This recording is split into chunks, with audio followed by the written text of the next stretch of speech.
हम आई भैया वैष्णवी, हमारी पूजा, हमारी कलौती, सृष्टि लोकगीत। सबका स्वागत है, वंदन है, अभिनंदन है। और कैसे लागे गीत? एक बहुत प्यारा सा चुटकुला गीत सुनावे चल रही। गीत अच्छा लागे तो वीडियो को लाइक करिए, शेयर करिए, कमेंट करके जरूर कहना है। पीरितिया हरि काहे ना लगवला बेकला जिया रहलो न जाए। पीरितिया काहे ना लगवला बेकला जिया रहलो न जाए। पीरितिया काहे ना लगवला बेकला जिया रहलो न जाए। हरि बाग लगवला बागैचा लगवला, बाग लगवला बागैचा लगवला।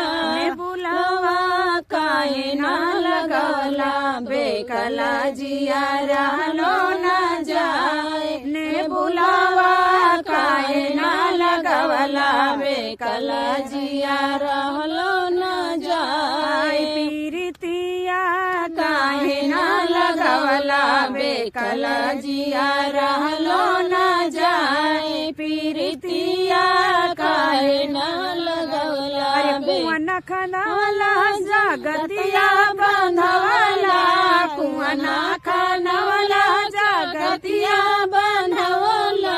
अरे घायलवा काहे ना भरवला बेकला जिया रहलो न जाए। घायलवा काहे ना भरवला बेकला जिया रहलो न जाए। पीरितिया काहे ना लगवला बेकला जिया रहलो न जाए। पीरितिया काहे ना लगवला बेकला जिया रहलो न जाए। पीरितिया काहे ना लगवला।